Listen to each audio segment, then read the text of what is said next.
Hey guys, welcome back to the channel. It's a beautiful sunny morning here in England, and in today's video I'm going to show you how we change a battery on this 2015 Ford Focus. Let's get into it.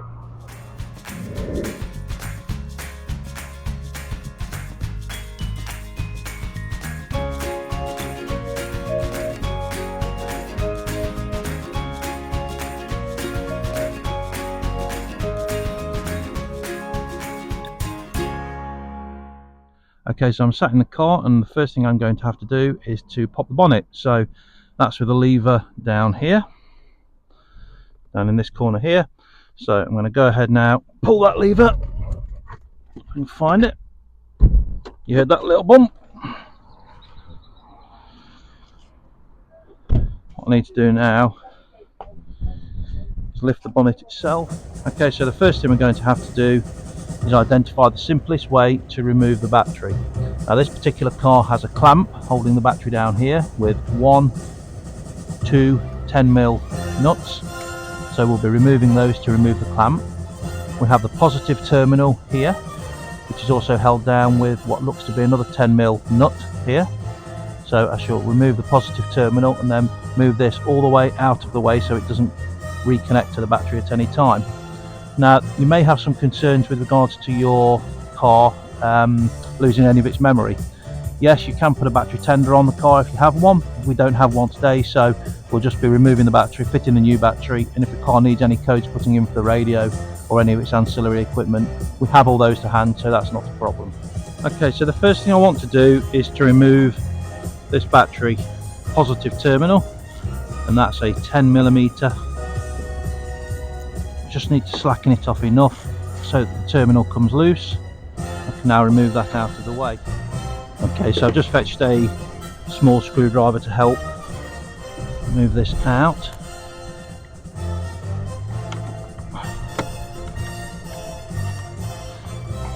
I can actually now gain access here to this 11 or 12mm, I think it's a 12mm clamp, which will allow me to remove this positive terminal all the way. As you can see, it just wants to keep moving back over there, which is going to be a little bit inconvenient. Okay, so we have a 13mm, not 11 or 12. Just going to slacken this off.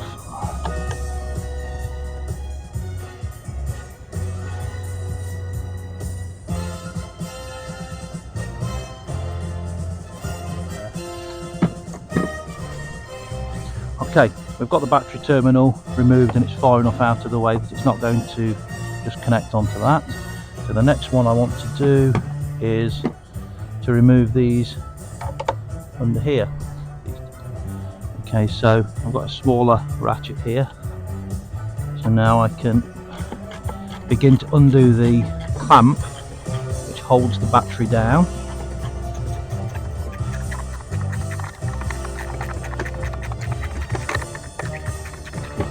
Of course, if you have an electric ratchet, it makes life a little bit quicker and easier doing jobs like this, but I'm not going to use the electric ratchet simply because many of you at home won't have electric ratchets. You'll just have basic hand tools, and I do like to try and show you how you can do this at home yourself without any specific expensive special tools.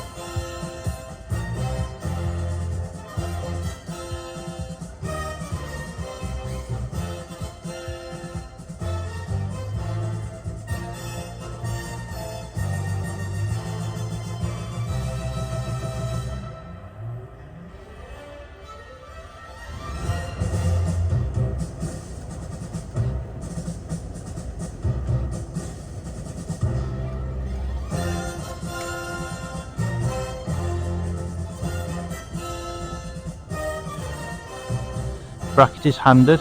You've got a little notch here which goes through a hole in the side here when you place it in, so remember which way around that goes. Again, I'll store that on the scuttle. So we can see now that the positive battery has been removed, positive battery terminal, and we've removed the battery clamp down bolt, but we still have the negative side connected underneath the scuttle area. Now of course you can go ahead and remove the wiper arms and then remove the scuttle panel itself, which will give a much easier access underneath here. But we're going to try and do this without having to remove all of this because that's quite labour intensive. Now looking at this, and I've not done one on this car before, there is another plastic cover on here which appears to be held on with a clip on both sides. So I've removed this cover here. I'll replace that with the other cover. So there's two covers. This one I'd already removed before the beginning of the video, which sat over the top here. So we have both of those covers, and again I'm going to place those over here. I'd encourage you not to put them on the floor. Putting things like that on the floor can lead to trip hazards, and also you can tread on it and actually break the plastic itself. Then you're into either replacing it or leaving it off. So with that off, I can now see the negative terminal. Now looking at this negative terminal is bolted on here, so it would be much easier for me to remove this here than it would to try and remove the negative from the car down there. There is another wire coming off it, but that appears to be on a plug which I can actually remove quite easily. So that's what I'm going to do. I'm going to remove using, I think, another 13mm on there. With this being greased up, I'm actually placing it on top of the battery clamp bracket so that it's not going to get grease all over the scuttle itself, and that's released the earth clamp. So I now, once I've released the electrical connector from the earth clamp, I'll have access to remove the battery. So I'm just going to see how that lifts up from here. Not too easily. Okay, so I'm standing at the side of the car. Let's try and lift this battery up if I can. Tilt it backwards. It's still being awkward. Okay. So if that's going to be difficult like that, we do have the option of removing this airbox. Okay, so we've had an evaluation of what's involved in removing the scuttle and also in what's removing the airbox. Personally speaking, I think at this stage it looks simpler to just remove the airbox, move this bracket out of the way and slide the battery forward rather than taking all the scuttle off. To do that, first thing I've done is undone this electrical connector. So I've just pulled this white clip forwards here, lifted that connector up out of the way. I'm now going to use a screwdriver. Again, just tools you should have in a home mechanics toolbox, flat bladed screwdriver to undo the clamp. Again, in a garage, there's proper tools for doing these rather than using screwdrivers, but screwdriver will suffice just as well. We've undone it that side so that pipe can be released, and I think we'll probably just onto a couple of clips now holding this down and just give it a little tug upwards. And we do also have a pipe to remove, an air pipe down the back we've just removed here. We have an electrical connector which held onto it there. Remove that. As I just lift up now the airbox, you can see I can actually just pick that up and rotate that up out of the way. There is a bolt holding another wire on under here, but that should be enough there to rotate it out of the way. Common mistake many mechanics at home make is they take way too much off to get access to stuff and then they forget where things go.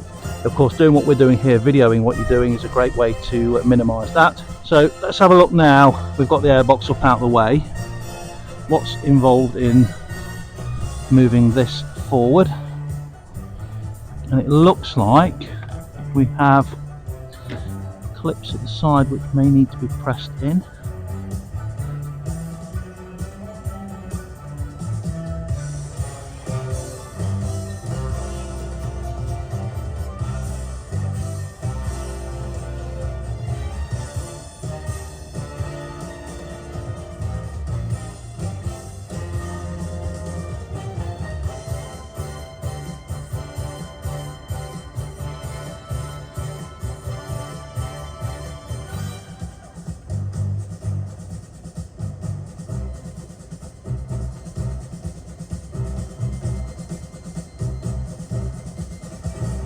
that's it, there we go.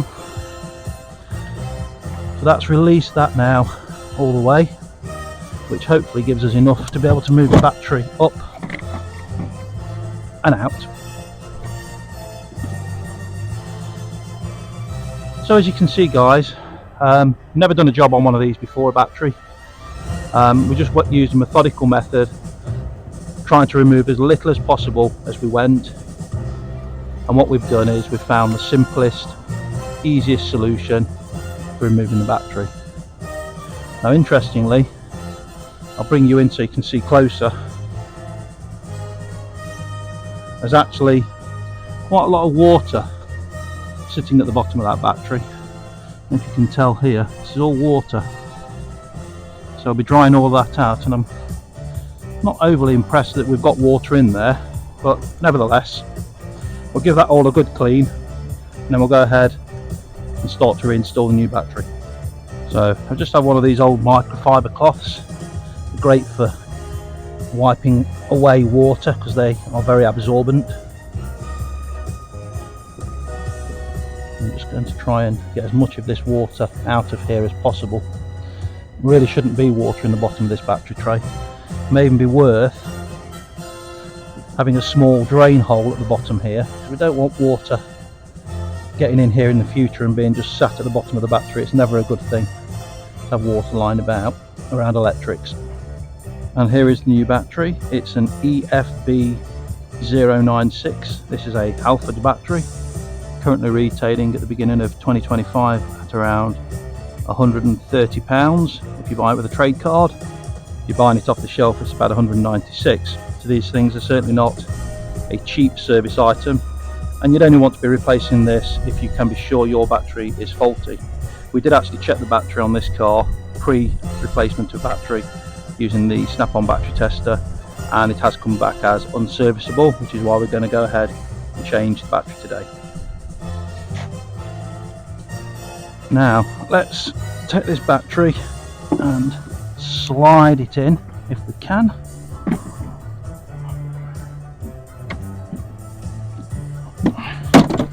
There we go.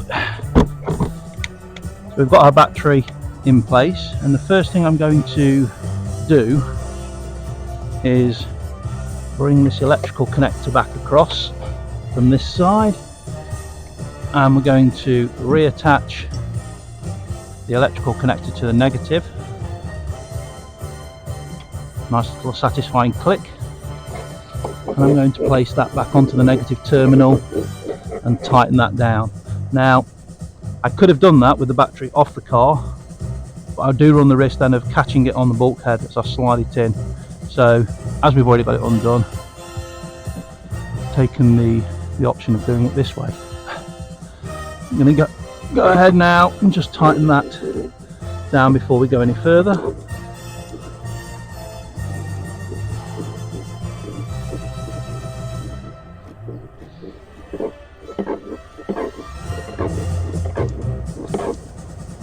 Okay. I'm just going to give it a little wobble left and right, and if you can see underneath with the camera angle, just to make sure that is tight in there, and it is, and there's nothing trapped, and there isn't. So I could now go ahead and reconnect the negative terminal over here. I'm going to leave that for a minute and slide the battery backwards.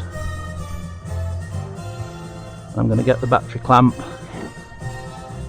In fact, I'm going to leave the battery slightly forwards and clamp it down there, and the reason I'm going to do that is I want to be able to see in this little window here. This indicates the state of the battery in the future. So let's go ahead and place the bracket back on, which goes over there, or should go over there. Now interestingly, we've run into a small hiccup here, in as much as the height of this battery seems to be higher than the battery that we've taken off, and as you can see, the clamp now doesn't actually go over to hold the battery down. So that could be an issue. Let's give that some thought. Let's just measure the height of the batteries and make sure they are different. Okay, so I've got a tape measure here. I'm just measuring from the base to the top, and that's around 19 centimeters from base to top. I'm now going to move across here with the camera so you can see the old batteries are there. I'm going to measure this. This one's 18 centimeters. You can see that. It's 18. Okay. Hopefully that comes into focus. We're on 18 centimeters, so we've got a centimeter height difference in the two batteries. So there's a few things I could choose to do here. I can chop the bottom of the battery off and completely destroy it. It'll never work again. That's not going to work. Stupid thing to say, of course. I could take the battery back to Halfords and explain to them the difference and go with a tape measure and actually measure the height of the alternative batteries. This is the battery that's recommended for the car. I can look to see if I can raise these brackets just slightly so that we get that extra centimetre. But to do that, I am going to need to remove the battery from the car to see what we've got with regards to this. Alternatively, I can fabricate a new bracket that's going to allow me to actually fit this over the top with a slightly deeper way down. So I've got a few different options, and come back and join me in a few minutes when I've actually figured out what I'm going to do. Okay, I've removed the battery again to just take a look, and while there is a metal bracket that goes across here and up here, the actual studs are not part of this metal bracket. They're actually pushed into the plastic, so there's no way really to raise those studs any higher. So the option to raise them is gone. We could extend them, we could do that, or we could have a go at replacing this bracket with one that's just slightly deeper by about 1 centimetre on each side, so that this bracket is actually usable. Okay guys, so here's a solution I've come up with. Just had a little trial run here. If I get a nut, I would like a deeper nut ideally with more threads, but if I just wind it on halfway up the nut, you can see there, just halfway up, I then hold that nut still and get another thread and wind that on, just to show you how it works, and tighten those two together. Effectively I've lengthened the length of that thread. Now the problem I do have is if I zoom in to there, you'll see on the top of that thread there's a knuckle, and that means I either need a much deeper nut or I need to take that knuckle off for this to work. Okay, so just point out again, I'm talking about the knuckle on top of the thread here, because if I put the nut on there now, there's no thread showing through for me to actually add any thread to. Okay, there's just not enough. So for the way for this to work is for me to actually just take off with a Dremel very carefully, or a grinding wheel, top of that and the top of this side, so that I can get a nut just onto there to extend the thread higher. That's going to be the least intrusive way for me to actually extend this and make this work. So I'm going to go ahead now off camera and just take these off and extend this thread, and I'll show you how that looks. And this is how it looks when it's all together. We've got a bolt going into the nut, which is on the original thread, the head of that bolt taken off, and the nut there just sat on the top. Now I'm just offering the bracket over the top, and you can see on this opposite side on the left, I've done it the opposite way around, left the nut there and I'll put a bolt through. And then on the left hand side with the bolt on and a few washers underneath to allow me to clamp it down, that's the battery fully clamped down. Now all that remains to do is rebuild the engine bay in the reverse way that we actually took it apart. I'm not going to show you that, you've already got that there in the video before if you want to go back and watch how we took that apart. What I will say is, if you've enjoyed this video guys, please do consider going down and hitting that like button, and remember to subscribe if you've not already done so, and of course remember to smash that bell icon so that you are reminded every time I upload another video. Thank you ever so much for watching. I've been Steve, this has been a Knights of England mechanics video, and I'll see you in the next one. Ciao for now.